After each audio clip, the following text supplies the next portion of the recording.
Hello everyone, स्वागत है आपका मेरी एक और वीडियो में। नमस्कार, मेरा नाम है अभिषेक चौहान एंड आज हम एक और कार के साथ आपके साथ हाजिर हैं। बहुत कमाल की कार है जिसका हम ओनरशिप रिव्यू शूट कर रहे हैं एंड गाड़ी मैं आपको बता देता हूँ, स्कोडा खुशाक, जो कि अपने सेगमेंट की one of the best car है एंड इनके ओनर से मैं आपको मिलवाऊँगा एंड हमने ये गाड़ी क्यों चूज़ करी है और इसके क्या पॉजिटिव्स हैं, क्या नेगेटिव्स हैं, ये सारी चीज़ें हम डिस्कस करेंगे वीडियो में। सबसे पहले वेलकम कर रहा हूँ अपने चैनल पे भैया का। सो भैया, आपने स्कोडा खुशाक क्यों चूज़ करी, पहले तो ये बताओ आप मुझे। अच्छा, क्योंकि मार्केट में इतने सारे ऑप्शन हैं, तो why Skoda, why German? Actually मेरे पास पहले तो इससे पहले जो गाड़ी थी वो ब्रेजा थी, मारुति ब्रेजा। वो एक तो डीजल में थी, 10 साल लगभग होने को आ गए थे, तो मैंने कहा चलो ठीक है, एक नई गाड़ी चेंज करने का टाइम सही है, आगे निकाल देते हैं। और दूसरा एक डीजल की वजह से अब ये था कि दिमाग में कि 10 साल बाद फिर देखना पड़ेगा, तो क्यों ना पेट्रोल पे देखा जाए इस बार। बिल्कुल। तो मैंने सोचा कि क्यों ना, एक तो ब्रेजा से ऊपर ही देखना था वर्जन, तो अब क्या क्या ऑप्शन थे मेरे पास वो देखने के लिए। तो ऑप्शन में जैसे वोल्क्सवैगन का था, टाइगून का, दूसरा स्कोडा खुशाक, फिर मेरे पास क्रेटा भी मुझे पसंद थी एक्चुअली। उसका जो लुक है वो इससे ऊंचा और ज़्यादा चौड़ा था, वो भी पसंद थी मेरे को। तो वो क्यों नहीं चूज़ करी फिर आपने? क्योंकि देखो, सबसे पहली बात, अगर हम इंडियन जो मेंटलिटी है उसकी बात करें तो सबसे पहले उनकी चॉइस रहती है क्रेटा, अगर इस सेगमेंट में जाते हैं, या फिर किया सेल्टोस। हाँ ठीक है, लेकिन एक दिमाग में ये भी था कि इस समय फैमिली साथ चलती है, कम से कम इतना तो होना चाहिए कि सेफ्टी रहे, तो सेफ्टी कंसर्न था मेरे उसके साथ। हालांकि क्रेटा में सोच तो रहा था कि बुक कर देता हूँ, लेकिन बस वही रहा, एक तो बजट और दूसरा सेफ्टी कंसर्न। तो क्रेटा में टॉप वर्जन में जाना मतलब बेवकूफ़ी मुझे लग रहा था कि इतनी महंगी गाड़ी, इतना 22 लाख 23 लाख लगा के नया टॉप वर्जन लो, तो बेटर है कि मैं एक मिड वही 16-17 के आसपास या 15 के आसपास का बजट देख रहा था। तो फिर मैंने इसे देखा, स्कोडा शोरूम गया, वोल्क्सवैगन में भी गया, और क्रेटा भी देखा था मैंने। तो जो इसमें एक्चुअली इसका जो गेट बंद करके देखो आप, तो वो ऐसा फील आया कि कुछ टैंक टाइप की चीज़ अच्छी सी ले रहे हैं। हालांकि मेरे दिमाग में हैरियर भी थी, लेकिन वो डीजल में थी, तो वो मैंने इसलिए ड्रॉप आउट कर दिया प्लान। लेकिन अभी जो फिर मैंने स्कोडा देखा उस टाइम, तो मुझे पसंद आया कि इसका गेट भी हैवी हैं, और टाइगून में से मतलब अच्छा, मतलब टाइगून में भी अच्छे मुझे को ऑफर मिल रहे थे, लेकिन इसका जो लुक मुझे स्कोडा का पसंद आया देखते ही। तो मैंने कहा ठीक है, गाड़ी भी अच्छी है, लुक भी अच्छा है, तो चलो इसकी तरफ जाते हैं। तो ऑलमोस्ट मेरे बजट के आसपास ही पड़ रहा था, तो फिर मैंने मिड वर्जन के लिए इसके लिए वो ट्राई किया। और वो हमने वही जनवरी की एंड में हमने मतलब इसको परचेज किया, 31 जनवरी, और 3 मंथ ऑलमोस्ट हो चुके हैं। तो वैसे तो ठीक है गाड़ी, मतलब सब कुछ ठीक ही है, ड्राइविंग काफ़ी अच्छा है। एवरेज में हाँ थोड़ा कंसर्न कह सकते हैं, 10-11 का एवरेज है।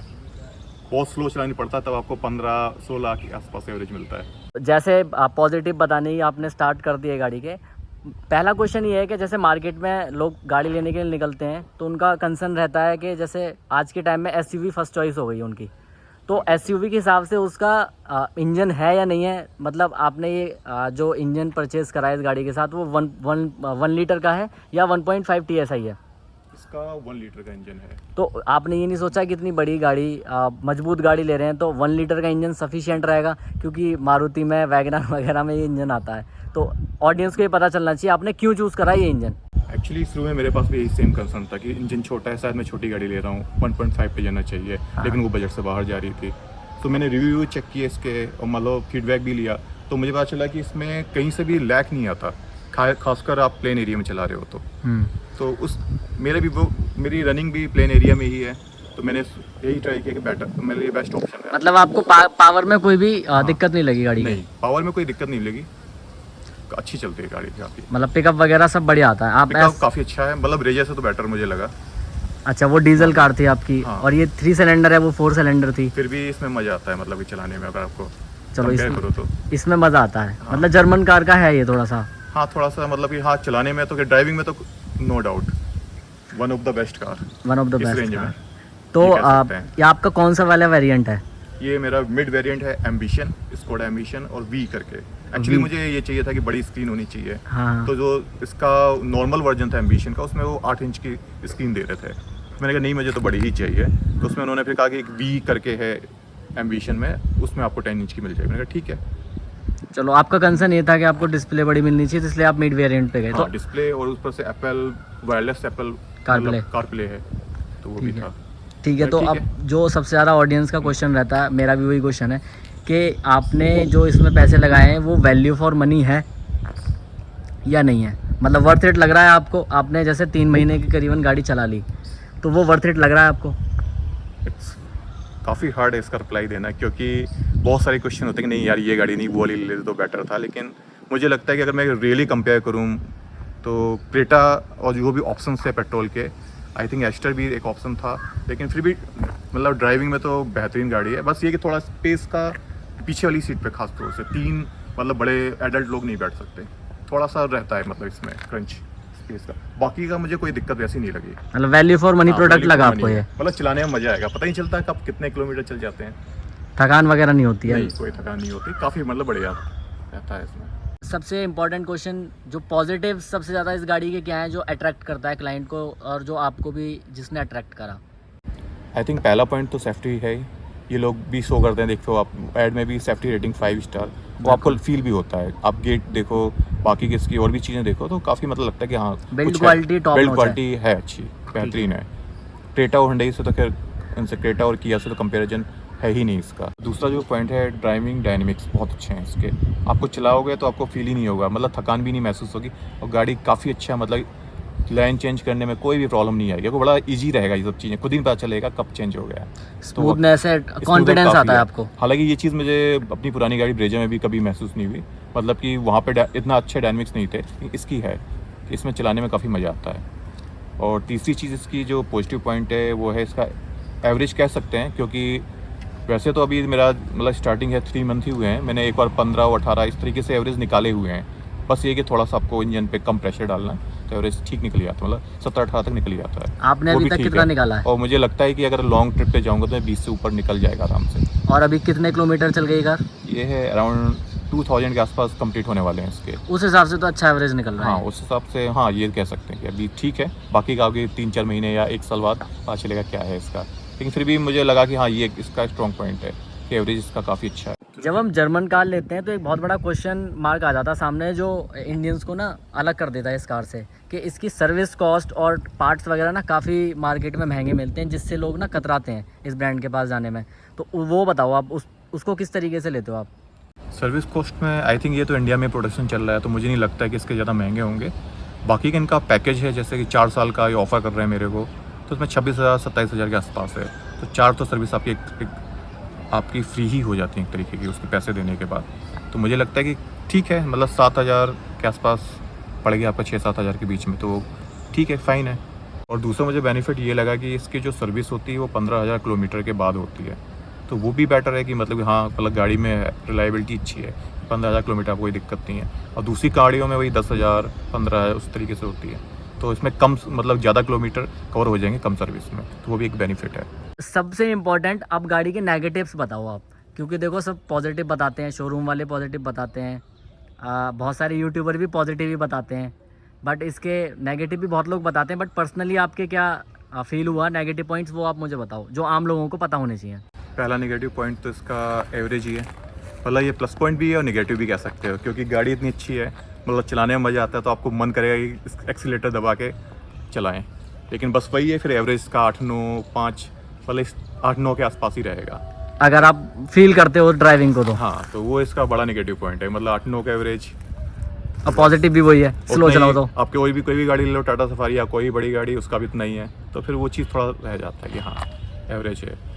और दूसरा नेगेटिव पॉइंट इसका, अगर आप देख रहे हो गाड़ी को, तो ये आप टायर देख सकते हो, इसमें ब्लैक कार्बन डस्ट जमी हुई है इसके टायर पे, तो ये जो आ रही है साफ, तो ये ज़्यादा नहीं, मतलब अभी मैंने रियलाइज़ किया मतलब 1-2 वीक पहले ही, मतलब ये क्या है, फिर शोरूम भी ले गया तो उन्होंने कहा जस्ट नॉर्मल चीज़ें हैं, मतलब कि ये तो नॉर्मल है, कोई दिक्कत नहीं, आप बस कपड़ा रखो, उसे धुलवाते रहो, साफ़ करते रहो, हो जाएगा ठीक।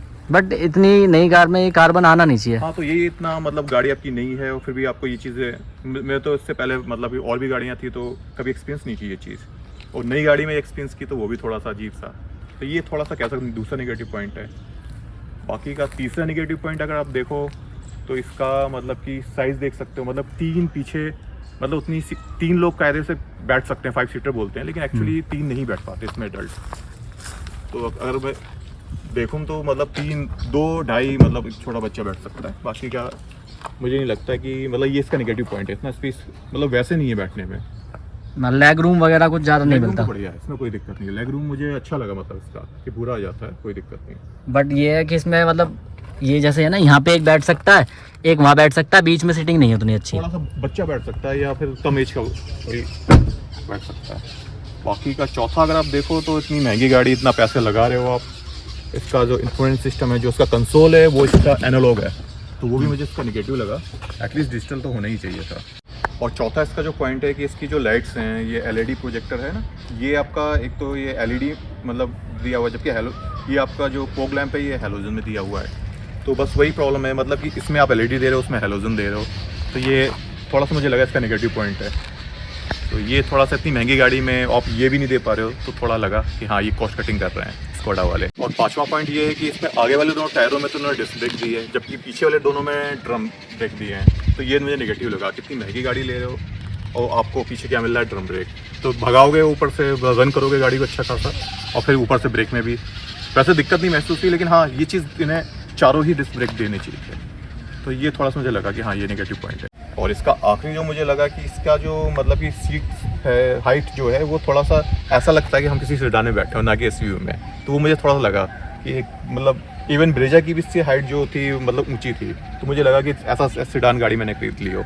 और दूसरा ये आपका जो ये है मतलब हाइट एडजस्टेबल, ये इन्होंने इलेक्ट्रिक ना दे के मैनुअल दिया है, मतलब ऐसे करके ऊपर नीचे, तो वो थोड़ा सा सेडान वाला भी आ जाता है। अंदर बैठे तो मन ही ऐसा ही करता है कि सेडानी गाड़ी है। आफ्टर सेल सर्विस क्या रहा गाड़ी का, जब आप गए लेने के लिए तो किस तरीके से उन्होंने एंटरटेन करा आपको, मतलब ओवरऑल क्या एक्सपीरियंस था आपका जब आप शोरूम पे जाते हो, वो आप थोड़ा सा शेयर करो। अभी तो मुझे 3 ही महीने हुए हैं इसे लिए हुए, तो ऐसा कुछ आना जाना भी ज़्यादा नहीं रहा। बस ये कि जो कार्बन जो उस पर लगा हुआ डस्ट आई थी, इसके लिए ले गया था, तो मतलब ठीक ही था। उन्होंने बस मतलब एक तरह से डाला ही कह सकते हैं, कुछ ऐसा नहीं बताया कि क्यों है क्या है। उन्होंने कहा ये नॉर्मल है, तो वो मैंने गूगल भी सर्च किया तो नॉर्मल ही मतलब चीज़ें थी ये, तो ठीक है। बाकी का अगर वैसे देखें तो ठीक ही है, मतलब कि ऐसा फीडबैक के लिए इनका मतलब कि सेल्स के बाद बस वन वीक के अंदर ही एक फॉर्म आ गया था, उससे फीडबैक भर दो। बाकी का वैसे मतलब फीडबैक उन्होंने तुरंत लिया अपना। हाँ, बाकी वैसे नहीं आया कि मतलब फ़ोन करके पूछ रहे हैं कैसी गाड़ी चली या क्या चली, वो चीज़ नहीं थी इसमें। तो वो कमी मुझे महसूस हुई कि हाँ कि आप गाड़ी ले रहे हो, कम से कम पता तो कर लो कि क्या है क्या नहीं है। और बाकी का जब भी गया हूँ अभी तो फ़िलहाल मतलब ठीक है, अटेंड तो करते ही हैं वो हर चीज़ के लिए, लेकिन अभी कोई ऐसी प्रॉब्लम भी नहीं आई कि हाँ कोई बड़ा हो, कि कोई मेरी शिकायत हो या कुछ हो। Not so good not so bad हाँ, मतलब। तो अभी एवरेज ही रहा है। बाकी का अभी जब जाऊँगा 1 साल के बाद या 15,000 किलोमीटर के बाद तो पता चलेगा क्या है। तो अब सबसे इम्पोर्टेंट क्वेश्चन कि आपको ये ऑन रोड कितने रुपए की कार पड़ी, और डिस्काउंट वगैरह कुछ अवेलेबल थे स्कोडा की तरफ से, कुछ बेनिफिट मिला आपको या नहीं? एक्चुअली जनवरी के महीने में मैंने लास्ट में ली थी ना, तो उस समय इनका कोई ऑफर चल नहीं रहा था, तो मुझे ये करीब ये 1645 के आसपास का अमाउंट दिखा रहा था, 1645 के आसपास उन्होंने बताया था, जिसमें ने 20,000 के आसपास तो कॉर्पोरेट डिस्काउंट दे दिया, और बाकी का 28 के आसपास इन्होंने वैसा डिस्काउंट दिया था। तो करीब 16 के आसपास ही पड़ी, मैं 16,200 समथिंग की। बाकी का 35,000 मैंने इसमें सेरेमिक कोटिंग करवाई, तो वो 3 साल की इनकी वारंटी है। हर 6 महीने मैंने ले जाके ये चेक करेंगे, मतलब जो भी इन्हें करना होगा तो वो चीज़ करवाई मैंने। तो अगर ओवरऑल देखो तो मेरा करीब 1640 के आसपास पड़ी है ये गाड़ी। 16,40,000 रुपये का हाँ। Ambition V model. यही थी आज की वीडियो। गाड़ी में क्या पॉजिटिव थे क्या नेगेटिव थे, सारी चीज़ें ओनर ने खुल के बताई आपको। अगर आपको ये गाड़ी लेनी है तो आपके नज़दीकी डीलरशिप पे जाएं, विज़िट करें, वहाँ से कोटेशन लेके आएँ। एंड अगर आप चैनल पे नए हैं तो प्लीज़ चैनल को सब्सक्राइब करें, वीडियो पसंद आई तो लाइक करें, ज़्यादा से ज़्यादा शेयर करें। Thank you very much for watching this video.